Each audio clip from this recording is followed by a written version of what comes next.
മധുശ്രീ ശാരദ സീരിയലിൻ്റെ ലേറ്റസ്റ്റ് എപ്പിസോഡിൻ്റെ റിവ്യൂയിലേക്ക് എല്ലാവർക്കും സ്വാഗതം. മധുശ്രീ അങ്ങനെ കാർത്തികോട് പറയണേ, എനിക്കറിയാം നിന്റെ മനസ്സിലിപ്പോൾ എന്താ നീ ചിന്തിക്കുന്നതെന്ന്. എന്നോട് നീ അനുസരണയും വിധേയത്വം കാണിക്കുന്നതിൻ്റെ ആവശ്യകത എന്താണെന്ന് അല്ലേ? അന്നേരം കാർത്തിക് പറയണേ, സത്യം പറയാലോ മധുശ്രീ, അത് തന്നെയാണ് ഞാൻ ചിന്തിച്ചത്. അന്നേരം മധുശ്രീ കാർത്തികയുടെ തോളിൽ കഴിച്ചിട്ട് പറയണേ, എന്താണെങ്കിലും ഞാൻ സമ്മതിച്ചിരിക്കുന്നു. എൻ്റെ വിരൽത്തുമ്പിലാണ് നിൻ്റെ ജീവിതം നിറഞ്ഞിട്ടും എന്നോട് നേർക്കുനേരെ നിന്ന് ക്വസ്റ്റ്യൻ ചോദിക്കാനുള്ള നിൻ്റെ ധൈര്യം ഉണ്ടല്ലോ, അതിന് ഞാൻ അഭിനന്ദിക്കുന്നു മോളെ. ഈ സമയത്തായിരിക്കും ശാലിനി അവിടെ എത്തുന്നത്. അങ്ങനെ ഇവർ രണ്ടാളും കൂടി സംസാരിക്കുന്നത് കണ്ട് ശാലിനി കുറച്ചകലെ മറഞ്ഞു നിൽക്കുവാണ്ടോ. ഞാൻ ഇന്നലെ രാത്രി ഇരുന്ന് നിൻ്റെ കാര്യം തന്നെ ചിന്തിക്കുമായിരുന്നു, നിൻ്റെ അവസ്ഥയെക്കുറിച്ച് ഓർക്കുമായിരുന്നു. എന്തൊരു കഷ്ടം നിൻ്റെ അവസ്ഥ. ഒരു ഭാഗത്ത് ജയശങ്കറിനെയും നിൻ്റെ അച്ഛനെയൊക്കെ ഭയന്ന് നീ ഒളിച്ച് ജീവിക്കുന്നു, മറുഭാഗത്ത് ഹർഷം വരുന്നതുവരെ സത്യാമ്മയുടെ വീട്ടിൽ ആരും നിൻ്റെ രഹസ്യമൊന്നും അറിയാതെ ജീവിക്കാൻ നീ പാടുപെടുന്നു. ഇതിൻ്റെ ഇടയിൽ കൂടി ഞാനും നിന്നെ എൻ്റെ കയ്യിലെ പാവയെ പോലെ ഓരോന്നൊക്കെ ചെയ്യിക്കുന്നു. നിൻ്റെ അവസ്ഥ ഓർത്തപ്പോൾ എനിക്ക് വല്ലാത്തൊരു സങ്കടം തോന്നി. നിൻ്റെ സ്ഥാനത്ത് ഞാനായിരുന്നെങ്കിലും ഒന്ന് ചിന്തിച്ചു പോയി. അതുകൊണ്ട് നിന്നെ ഞാൻ ഫ്രീ ആക്കി വിടാമെന്ന് തീരുമാനിച്ചിരിക്കുക. ഞാനായിട്ട് ഇനി നിന്നെ ഭീഷണിപ്പെടുത്താനോ എൻ്റെ ചൊൽപ്പടിക്ക് നിർത്താനോ ശ്രമിക്കുന്നില്ല. ഇപ്പം നീ വിഷ്ണുവിൻ്റെ ഭാര്യയായിട്ട് അഭിനയിക്കുകയല്ലേ ചെയ്യുന്നത്, അതങ്ങ് നിർത്തിയേക്കും. എന്നുവെച്ചാൽ നീ വിഷ്ണുവിൻ്റെ ഭാര്യയായിട്ട് യഥാർത്ഥത്തിൽ ജീവിക്കാൻ തുടങ്ങാൻ. മധുശ്രീ, നീ എന്തൊക്കെയാണ് പറയുന്നത്? അന്നേരം മധുശ്രീ വരണേ, നീ ഒന്ന് ആലോചിച്ച് നോക്ക്. ശരിക്കും വിഷ്ണുവിൻ്റെ ഭാര്യയായിട്ട് ജീവിക്കുന്നതാണ് നിന്നെ സംബന്ധിച്ച് ഏറ്റവും നല്ല കാര്യം. അങ്ങനെയാണെങ്കിൽ ഒരു ജയശങ്കറും നിൻ്റെ അച്ഛനും ആരും വന്ന് നിന്നെ ഒരിടത്തേക്ക് തട്ടിക്കൊണ്ടുപോകില്ല. കാരണം അത്രയ്ക്ക് പ്രൊട്ടക്ഷനാണ് നിനക്ക് സത്യാമ്മയുടെ വീട്ടിൽ കിട്ടാൻ പോകുന്നത്. പിന്നെ ആ വീട്ടിൽ ആവശ്യത്തിന് സമ്പത്തുണ്ട്. നിനക്കവിടെ രാജകുമാരിയെ പോലെ ജീവിക്കാം. അവിടെയുള്ളവർക്കും നിന്നെ ഇഷ്ടമാണല്ലോ. പിന്നെ അതുമാത്രമല്ല, വിഷ്ണുവിനെ പോലെ ഇത്ര നല്ലൊരാളെ നിനക്ക് ഭർത്താവായി കിട്ടുകയും ചെയ്യില്ലേ. അതോടൊപ്പം എൻ്റെ കാര്യം നടക്കുകയും ചെയ്യും. ശാലിനി തകരും. വിഷ്ണുവിന് നഷ്ടമായ അവൾ ജീവിതം അവസാനിപ്പിക്കും. അതുകൊണ്ട് എനിക്ക് സന്തോഷിക്കാം. ഈ സമയം കാർത്തിക എതിർക്കുവാണ്. ഇല്ല, പറ്റില്ല. എൻ്റെ മനസ്സിൽ എൻ്റെ ഹർഷം മാത്രമേ ഉള്ളൂ. ഹർഷന് വേണ്ടിയാണ് ഞാൻ ഇത്രയും ത്യാഗങ്ങളെല്ലാം സഹിക്കുന്നത്, ഇത്രയും കഷ്ടപ്പെടുന്നത്. ഹർഷനെ മറന്ന് എനിക്കൊരു ജീവിതമില്ല എന്നൊക്കെ പറഞ്ഞ് മധുശ്രീ പറയുന്നതിനെല്ലാം എതിർക്കുവാണ്ടോ കാർത്തിക.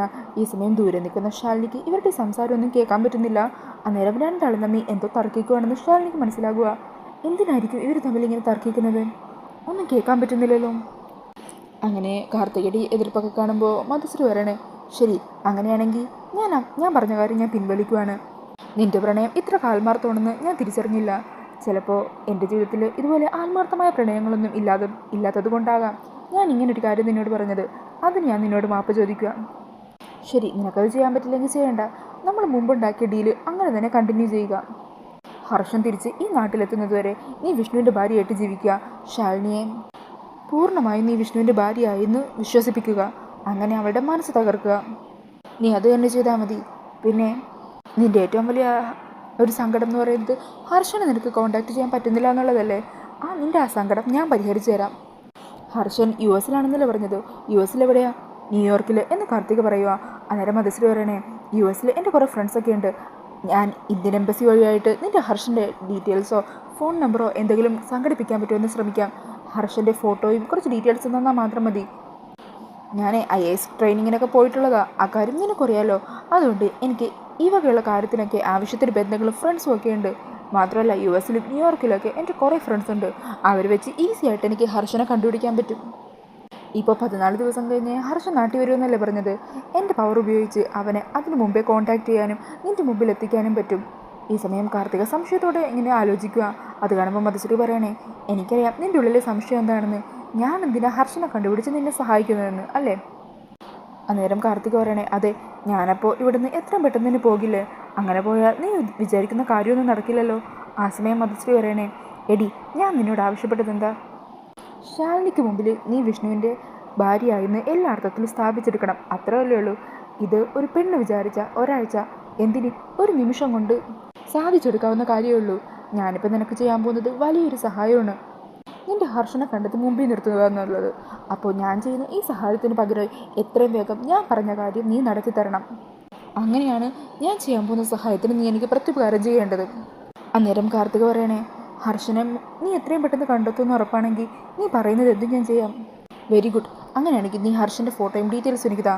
അങ്ങനെ കാർത്തികയുടെ കയ്യിൽ ഉള്ള ഒരു ഹർഷൻ്റെ ഫോട്ടോ ഫോൺ വഴി മധുശ്രീക്ക് അയച്ചു കൊടുക്കുകയും ഡീറ്റെയിൽസൊക്കെ കൊടുക്കുകയും ചെയ്യുവാണ്. എന്നിട്ട് മധുശ്രീ പറയണേ, ശരി, ഇത് വെച്ച് ഹർഷൻ്റെ ഡീറ്റെയിൽസ് ഉടനെ തന്നെ ഞാൻ കളക്ട് ചെയ്ത് ഹർഷനെ കൊണ്ട് തന്നെ നിന്നെ വിളിപ്പിക്കാം.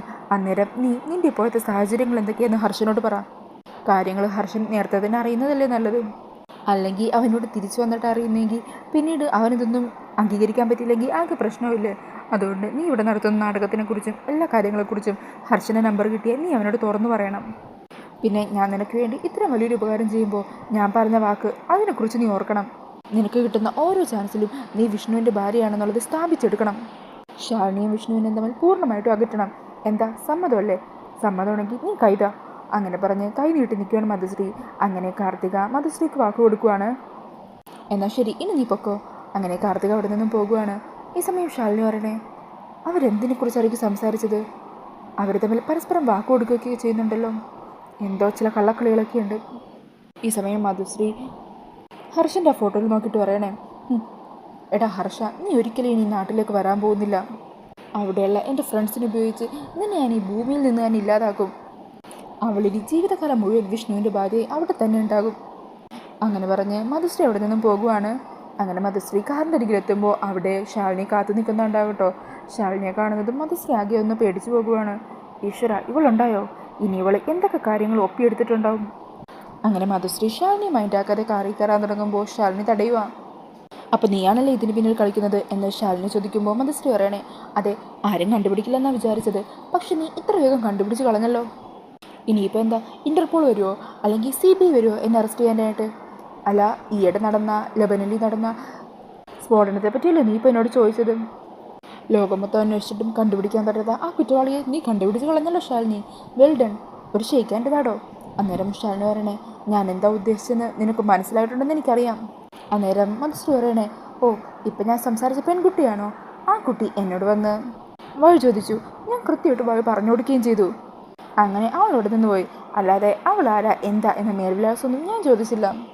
ഈ സമയം ശാലിനി ചിരിച്ചുകൊണ്ട് പറയണേ, അപ്പം ശരി, നീ പൊക്കോ. അന്നേരം മധുശ്രീ വയ്ക്കണേ, അല്ല, നിനക്കെന്നെ സംശയമൊന്നുമില്ലേ?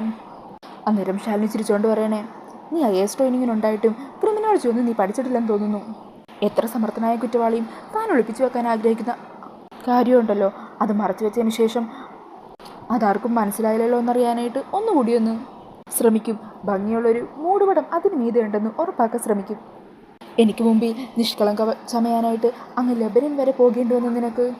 ഇപ്പോൾ കണ്ട പെൺകുട്ടിയെക്കുറിച്ച് പറയേണ്ട ഒരു കാര്യമില്ലായിരുന്നു. എന്നിട്ട് നീ പോലും അറിയാതെ അതങ്ങ് തുറന്നു പറഞ്ഞില്ലേ? നിങ്ങൾ തമ്മിൽ ഒരു ബന്ധവുമില്ലെന്ന് പറഞ്ഞ് എനിക്ക് മുമ്പിലൊരു മൂടുപട ഇടേണ്ടത് നിൻ്റെ ആവശ്യമായിരുന്നു. അതിലൂടെ എനിക്കെല്ലാം മനസ്സിലായി.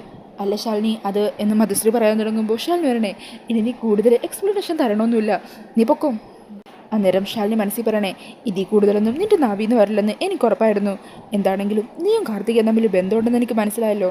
ബാക്കി കാര്യങ്ങൾ എങ്ങനെയാണെന്ന് ഞാൻ തന്നെ കണ്ടുപിടിച്ചോളാം. ഈ സമയം മധുശ്രീ ആണെങ്കിൽ കാറിൽ കയറി ദേഷ്യത്തിലിരിക്കണേ. പിന്നീട് കാണിക്കുന്നത് ടെൻഷനോട് വീട്ടിലിരിക്കുന്ന ശ്യാമേനെയാണ്. ഈ സമയം ശാലിനി വിളിക്കുവാണ്.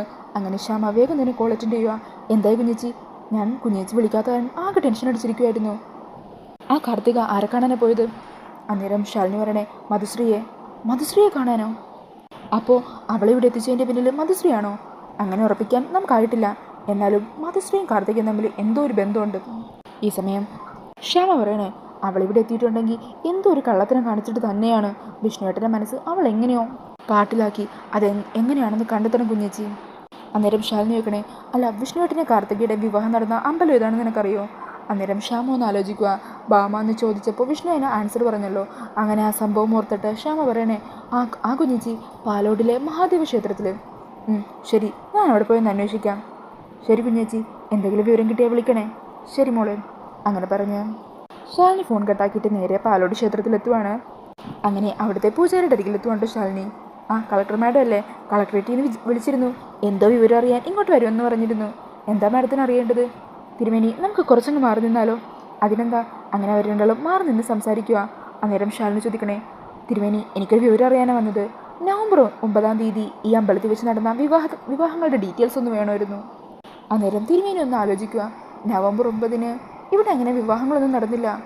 ചിലപ്പോൾ തിരുമേനിക്ക് ഓർമ്മയില്ലാത്തതുകൊണ്ടായിരിക്കും. ഒന്നുകൂടി ഒന്ന് ആലോചിച്ച് നോക്കിക്കേ. അന്നേരം ആ തിരുമേനി പറയണേ, എനിക്ക് പ്രായം അല്പമായി, എന്നാലും എനിക്ക് ഒരു ഓർമ്മക്കുറവില്ല. ഈ അമ്പലത്തിൽ എന്ത് ചടങ്ങ് നടന്നാലും ഞാൻ അറിഞ്ഞിരിക്കും. നവംബർ 9 ശനിയാഴ്ചയല്ലേ? അന്ന് തുലാമാസത്തിലെ തിരുവോണനാൾ, ശ്രീ പത്മശിവൻ്റെ അഷ്ടമി നാൾ. അന്നിവിടെ ചില ദോഷപരിഹാര ക്രിയകൾക്കായിട്ടുള്ള ചില പൂജകളും മറ്റുമേ നടന്നുള്ളൂ. അല്ലാതെ വിവാഹ ചടങ്ങുകൾ ഒന്നും തന്നെ നടന്നിട്ടില്ല. അങ്ങനെ അതിയേക്കുന്നതും ശാലിനിക്ക് വിഷ്ണുവും കാർത്തികയും തമ്മിൽ വിവാഹം കഴിച്ചിട്ടില്ല എന്ന് ഉറപ്പാകുകയാണ്. അപ്പോൾ ആ ഒരു സീൻ കാണിച്ചുകൊണ്ടാണ് ഇന്നത്തെ എപ്പിസോഡ് തരുന്നത്. ഈ ഒരു റിവ്യൂ ഇഷ്ടമായാൽ മറക്കാതെ വീഡിയോ ഒന്ന് ലൈക്ക് ചെയ്യണേ. ഇതേപോലുള്ള കൂടുതൽ റിവ്യൂസിനായിട്ട് ഈ ചാനലൊന്ന് സബ്സ്ക്രൈബ് ചെയ്ത് സപ്പോർട്ട് ചെയ്യണേ. താങ്ക്